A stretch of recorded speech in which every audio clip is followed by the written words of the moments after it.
Also, the scrapbooks we keep of thank yous on White House stationery, time-to-time communications from California and Borneo, the knife grinder's penny postcards, make us feel connected to the eventful worlds beyond the kitchen with its view of the sky that stops. Now, a new December fig branch grates against the window. The kitchen is empty. The cakes are gone. Yesterday we carted the last of them to the post office, where the cost of stamps turned our purse inside out. We're broke. That rather depresses me, but my friend insists on celebrating with 2 inches of whiskey left in Ha-Ha's bottle. Queenie has a spoonful in a bowl of coffee.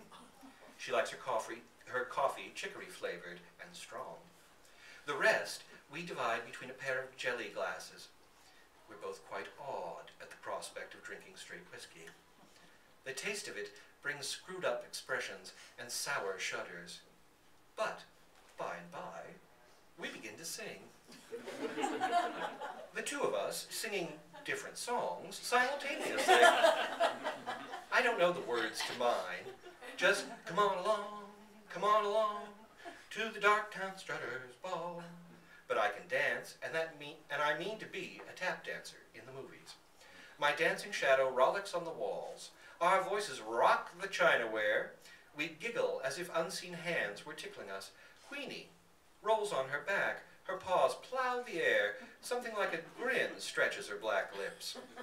Inside myself, I feel warm and sparky as those crumbling logs, carefree as a wind in the chimney. My friend waltzes round the stove, the hem of her poor calico skirt pinched between her fingers as though it were a party dress.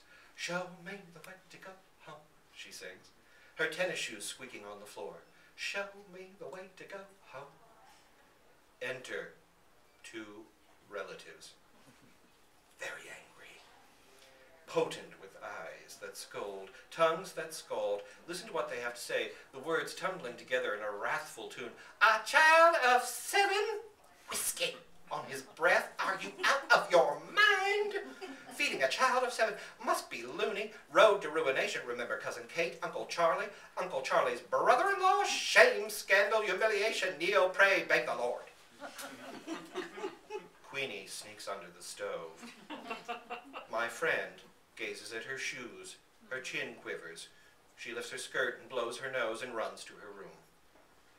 Long after the town has gone to sleep, and the house is silent except for the chiming of clocks and the sputter of fading fires, she is weeping into a pillow already as wet as a widow's handkerchief. Don't cry, I say, sitting at the bottom of her bed and shivering despite my flannel nightgown that smells of last winter's cough syrup. Don't cry, I beg, teasing her toes, tickling her feet. You're too old for that. It's because, she hiccups, I am too old and funny. Not funny, fun. More fun than anybody. Listen, if you don't stop crying, you'll be so tired tomorrow we can't go cut a tree. She straightens up. Queenie jumps on the bed, where Queenie is not allowed, to lick her cheeks.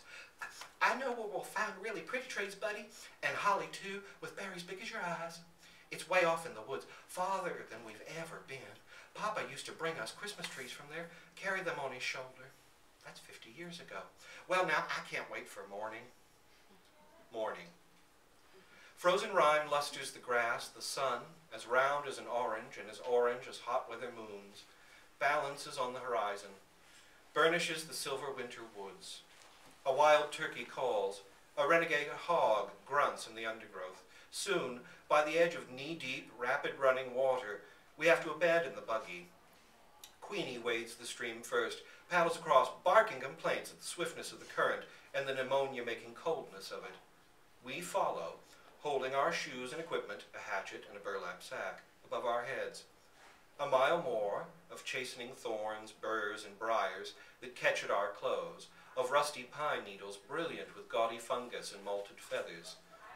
Here, there, a flash, a flutter, an ecstasy of shrilling reminds us that not all the birds have flown south. Always, the path unwinds through lemony sun pools and pitch vine tunnels.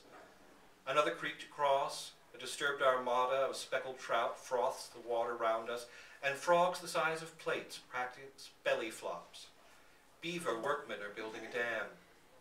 On the further shore, Queenie shakes herself and trembles.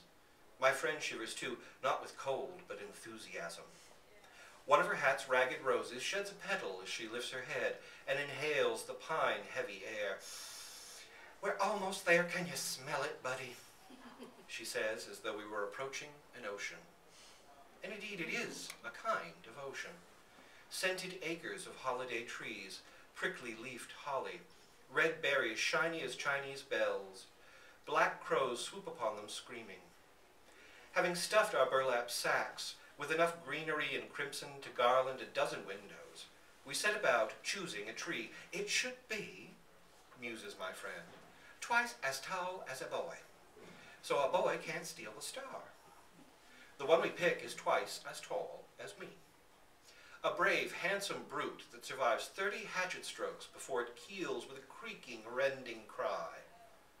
Lugging it like a kill, we commence the long trek out. Every few yards we abandon the struggle, sit down and pant. But we have the strength of triumphant huntsmen. That and the tree's virile, icy perfume revive us, goad us on. Many compliments accompany our sunset return along the red clay road to town, but my friend is sly and non-committal when passers-by praise the treasure perched in our buggy. What a fine tree, and where did it come from? "Yonder ways," she murmurs vaguely. Once a car stops, and the rich mill owner's lazy wife leans out and whines, "Give you 2 bits cash for that old tray." Ordinarily, my friend is afraid of saying no, but on this occasion she promptly shakes her head. "We wouldn't take $1.